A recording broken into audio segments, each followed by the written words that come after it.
तो भाई जितने भी शाहिद कपूर के फैंस हैं भाई, आप लोगों के लिए मैं एक से बढ़कर एक रिपोर्ट लेके आता ही रहता हूं। तो फिलहाल दोस्तों, अर्जुन उस्तारा का जो नाम था पहले वो अब हो चुका है रोमियो, ठीक है। और रोमियो भाई रिलीज हो रही है 5 दिसंबर को, और 5 दिसंबर को राजा साहब भी आ रही है और भाई धुरंधर भी आ रही है। अब देखा जाए, चलो राजा साहब तो आगे बढ़ चुकी है, लेकिन अभी भी धुरंधर मौजूद है और उसी डेट पे आ रही है। तो अब देखा जाए कि बॉक्स ऑफिस की इस लड़ाई में कौन सी फिल्म ज्यादा आगे निकल सकती है। देखो यहाँ पे आप लोगों से मैं एक बात कहना चाहता हूं, इधर शाहिद कपूर है तो उधर रणवीर सिंह है, उधर संजय दत्त भी है, अक्षय खन्ना भी है, अर्जुन रामपाल भी है। इधर भी भाई कोई कम भीड़ नहीं है, इधर भी रणदीप हुड्डा है, अभी अभी काम करके आए हैं किसमें, जाट में, ठीक है। नाना पाटेकर है, नाना पाटेकर भाई मुझे जरूरत नहीं है बताने की। तीसरा विक्रांत मैसी, मुझे जरूरत नहीं है बताने की। डायरेक्टर पे आओ, कौन, विशाल भारद्वाज। विशाल भारद्वाज और शाहिद कपूर जब भी आए हैं मिसाल ही कायम करी है, ठीक है। उधर तृप्ति डिमरी भी है भाई, ठीक है। तो तृप्ति डिमरी इस टाइम पे तो भाई साहब क्या माहौल गर्म करके बैठी है, मुझे आप लोगों को बताने की जरूरत है भी नहीं। तो एक जाने माने और अच्छे और उभरते हुए कलाकार उसमें शामिल हैं। अब अगर मैं इधर बात करूं धुरंधर में, बाकी देखो यहाँ पे धुरंधर में भी कोई कम स्टार कास्ट नहीं है। संजय दत्त भाई साहब, संजय दत्त का नाम ही काफी है, ठीक है।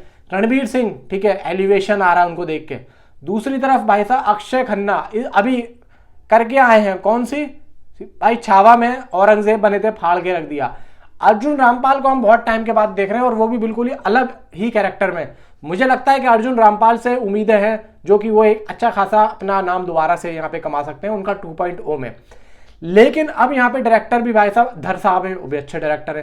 तो ये दोनों ही फिल्में देखा जाए ना टक्कर की हैं, और ऐसी जब टक्कर की दो फिल्में आती हैं ना तो उनकी बॉक्स ऑफिस कलेक्शन में मजा भी आता है। तो अगर ये दोनों फिल्में एक साथ आती हैं तो सिर्फ और सिर्फ अगर फिल्म जो अच्छी होगी उसी पे ज्यादा पब्लिक जाएगी। भाई एक तरफ धुरंधर है तो एक तरफ रोमियो है, और दोनों ही फिल्में मेरे हिसाब से अच्छी ही होंगी, क्योंकि विशाल भारद्वाज ने ये कहा है, अभी हाल फिलहाल में न्यूज आ रही है, मतलब उसकी जो टीम है रोमियो की, उन्होंने साफ कह दिया है कि हम लोग 5 दिसंबर को ही आ रहे हैं, यानी कि साजिद नाडियाडवाला के प्रोडक्शन हाउस से बन रही है, वो लोग आ ही रहे हैं 5 दिसंबर को। और भाई टस्से मस नहीं हो रहे हैं। इधर भाई धुरंधर भी आके बैठ चुकी है, चलो राजा साहब तो आगे चली गई। तो अब देखा जाए कि ये दोनों टस्से मस नहीं हो रहे हैं, तो यानी कि टकराव 100% कन्फर्म है।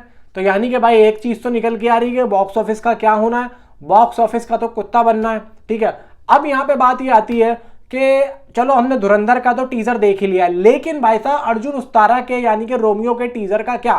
तो अब यहाँ पे बात ये निकल के आती है कि अगस्त के लगते ही इसकी शूटिंग को रैप अप करके शाहिद कपूर सीधा मूव होंगे कॉकटेल 2 की शूटिंग में। और कॉकटेल 2 की शूटिंग लगभग नेक्स्ट ईयर रिलीज हो रही है, सॉरी फिल्म रिलीज हो रही है, शूटिंग तो इसके साल हो रही है, मूवी नेक्स्ट ईयर रिलीज हो रही है।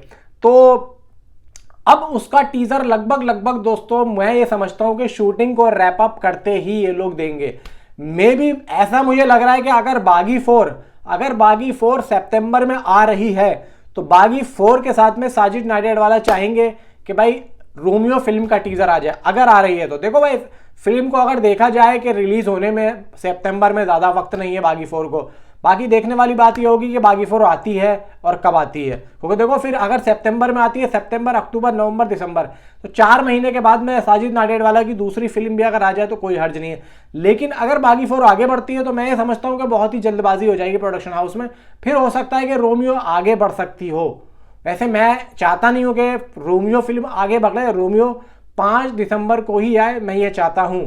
बाकी देखो यहाँ पे शाहिद कपूर अच्छा खासा यहाँ पे एक भाई अपना नाम तो कमा के बैठ ही चुके हैं, और शाहिद कपूर देखा जाए तो एक्टिंग में उनका हाथ कोई पकड़ सकता नहीं। और शाहिद कपूर की इसी मूवी से भाई साहब बहुत ज्यादा उम्मीद है, क्योंकि देखो कॉकटेल 2 तो अलग फ्लेवर है, ठीक है, वो तो ले दे के 100 करोड़ तो करवा ही देंगे मैडोक वाले। लेकिन भाई यहाँ पे शाहिद कपूर की इस मूवी से बहुत ज्यादा उम्मीद है, और पब्लिक बहुत भाई साहब सीधा एहसास कर रही है कि यहाँ पे यार शाहिद कपूर के साथ हो क्या रहा है। अब देखो यहाँ पे अभी छत्रपति शिवाजी महाराज वो शेल्व्ड हो गई, ठीक है, उससे पहले अश्वत्थामा शेल्व्ड हुई थी। तो इतनी सारी चीजें होने के बाद में आदमी थोड़ा सा मायूस तो हो ही जाता है, और उसको जरूरत होती है एक बड़ी हिट की। तो मैं समझता हूं कि शाहिद कपूर इस बार अगर आते हैं तो आप लोग शूटिंग के अंदर आप उनका काम देख लो अगर आसपास हो, वरना तो मूवी के अंदर देखना, क्योंकि जब इतनी सारी चीजें दिल पे लगती है ना तो वो फिर अपनी उसी फिल्म से पूरी उम्मीदें रखता है और इसी बिहाफ पे कह रहा हूं कि शाहिद कपूर की एक्टिंग इस मूवी के अंदर आप लोगों को एक अलग ही दिखेगी और एक अलग ही यहाँ पे क्रेज छोड़ के जाएंगे शाहिद कपूर, और उसी चीज से आप लोग कहेंगे कि हाँ भाई दिस इज अ बेस्ट। बाकी देखते हैं होता है क्या, टीजर बहुत ही जल्द आप लोगों को देखने को मिलेगा। Thanks for watching.